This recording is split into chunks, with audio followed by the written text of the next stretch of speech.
Morning Dish. He's the hardest working man in show business. His band's music takes you into the midnight hours. And when you wake up, his voice is back on your radio alarm clock. How on earth did this happen? Well, Jeff saw me taking out the trash at the radio station. And he won another award. But this one is better. I'm your boogeyman. That's what I am. It's the Morning Dish with the 2019 Radio Personality of the Year winner, Stephen Phillips. You paying attention to this, Packy?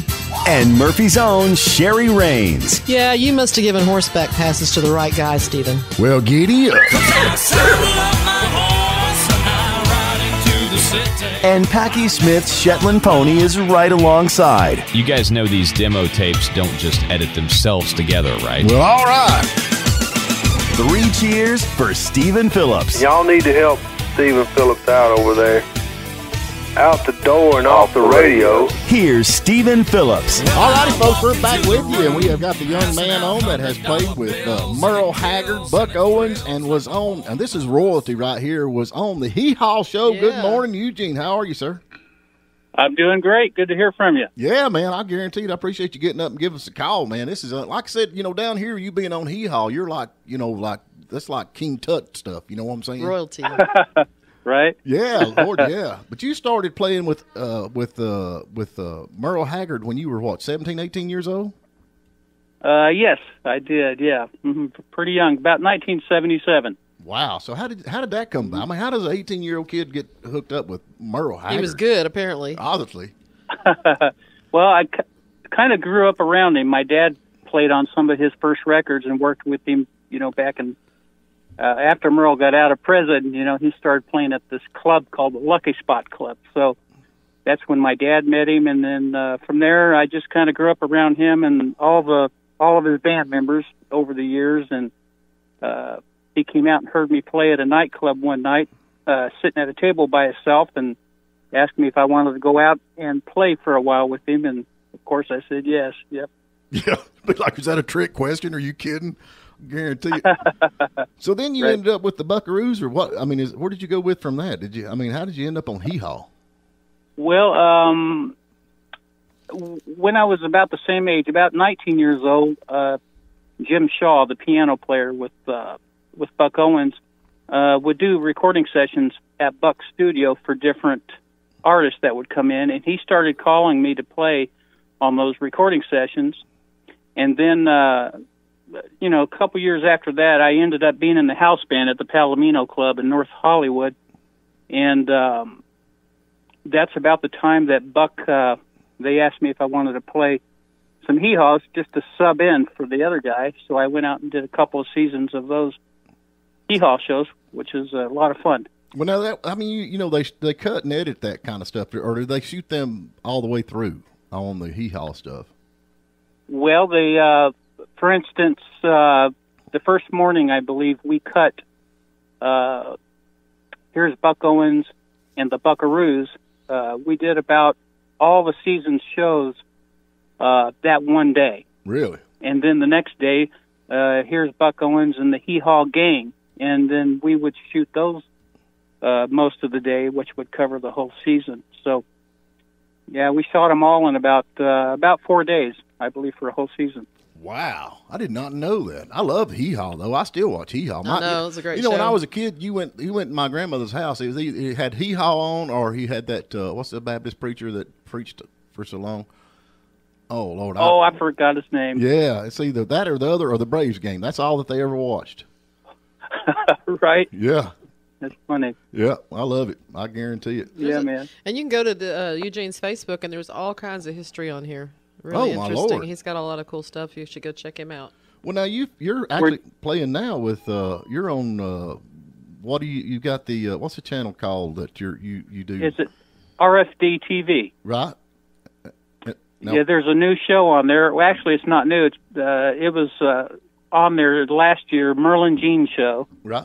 And it's kind of like Hee Haw. There's some corny humor and different guest artists that come in and sing on the show. It reminds me of Hee Haw, sort of, I love Hee Haw. I don't know why they don't bring Hee Haw back. Anybody ever talked about bringing Hee Haw back? I haven't heard anything about that. Every now and then they do a tribute show someplace, Right. and some ex-cast members are on there, but no, I haven't heard anything of it. So now, how did you like playing with? Now you played with Merle Haggard back in the glory days. I mean, of course, he always. I mean, to me, he's one of the greatest country singers of all times. I mean, his music stays on my radio all the time. But how did you like playing with him? He pretty easy to get along with. He was awesome. Before I actually started playing with him, I guess he would drive out from the canyon from his house and with the tour in his tour bus, and he would park in the parking lots of some of the places I would play. And he'd send in the driver to tell me, "Hey, Merle's outside. He wants you to come out." So I would go out and sit on his bus with him by myself. What did y'all do while you was on the bus? Let's hear it. Well, he would actually carried my amplifier out of the club one time. He was trying to show me how to carry a guitar amplifier without hurting your back. You're going to need to learn this because this is going to hurt your back when you get older, And then he would teach me stuff like how to protect myself in a honky tonk club. If some guy was giving me some trouble, he would say, "Take your guitar with the neck and you can hit him in the head with the neck like this." He showed me, Right. to protect yourself. He kind of treated me like a son, I guess. He was looking after me. I'm just thinking Steven needs some of that training. If you've ever been to one of Steven's shows, you'd understand what I'm saying. I didn't know how to dodge beer bottles and he might tomatoes. as well hit somebody with that guitar because he can't play it. Well, that's the thing about it. See, this led to bigger and better things for Eugene because you actually got a guitar repair shop now that you do.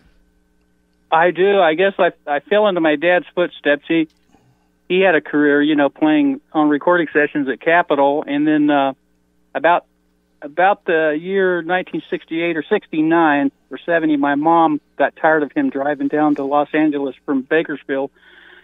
So he stopped doing sessions at Capitol and stayed closer with the family and stayed home. And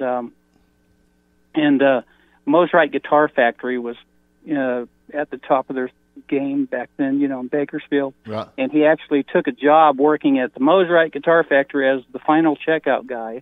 Then he started his own guitar shop. So I grew up around guitar builders and repair. So if I'm not playing guitar, I'm probably working on a guitar in my shop.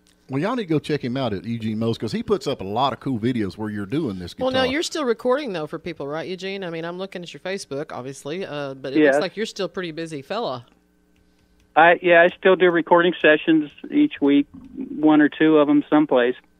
And, I love doing all of it, I guess, Now, some of the guitars that you have fixed, who are some of the big names that you're like, wow, this is cool. This is a guitar that's just awesome. I mean, is anybody? Well, Johnny Cash, the Johnny Cash Museum, brought out a couple of guitars out here recently for me to repair that Johnny had. And then, of course, growing up in Bakersfield, my dad, he would make me sand guitars, and we worked on Keith Richards' one of his guitars one time. Tom Brumley, the Buck Owens steel guitar player, brought it in to have it repaired. Wow. And then, you name it, all kinds of them, Merle and Buck, and I worked on everybody's guitars at the Grand Ole Opry when I was there working there for a long time. I would take guitars home from the Opry and work on them and bring them back to the Opry next weekend, Well, now, Buck Owens had the famous red, white, and blue guitar. Did he just have one of them, or did he have more than one? Oh, no, he had more. My dad, I remember, he's the one who refinished all their instruments red, white, and blue in his guitar shop back in the mid-'60s there.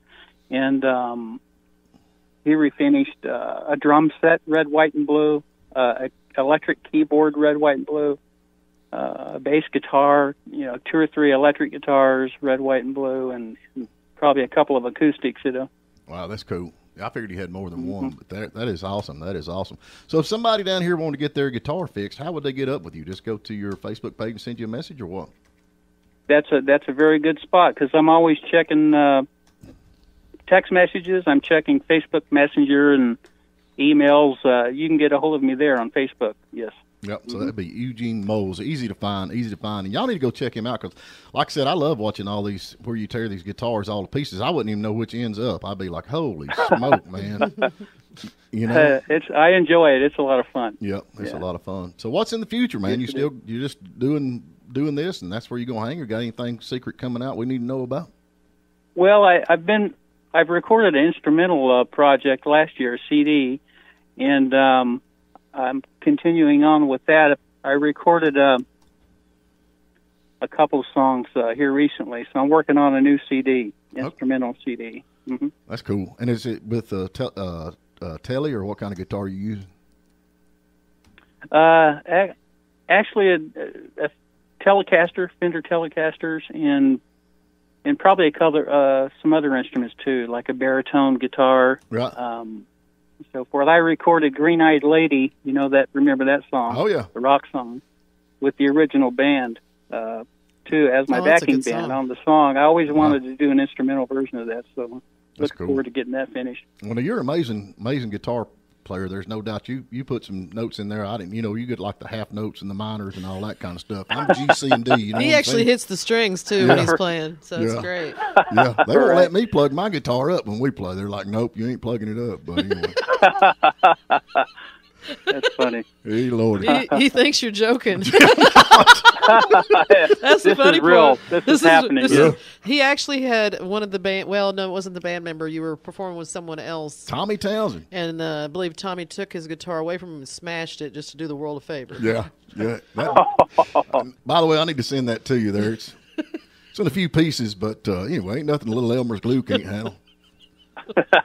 Right, duct tape. Yeah, duct tape. Bet. Yeah, I done did the duct tape thing. Well, Eugene, I appreciate you getting up this morning. I guarantee it, and love talking to you. You got some cool stories going on, and y'all keep up with him on Facebook. Eugene Moles. He's easy to find, and like I said, if you've got a guitar and you want it fixed right, this is the guy to call, no doubt about it. Because you listen to some of the people. I'm sure he has no shortage of business. Yeah, he don't.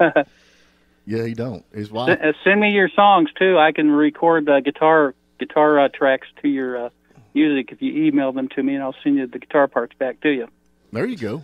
He actually played on Haggard State of Mind. You did the first ever cut of that I've got, right? That's right. Yeah, That's a great song. Yep, cool tune. Anyway, all right, we got to get to break, man. I appreciate you calling in. Thank you. Have a great one. Good to talk to you. Thank you for listening. This is Stephen Phillips, host of The Morning Dish. Please subscribe to our YouTube channel, because we have a lot more interviews out there to listen to. Plus, you can listen online every morning at WJULradio.com or Lake 97.7 WJUL. And give us a like on our Facebook page, The Morning Dish.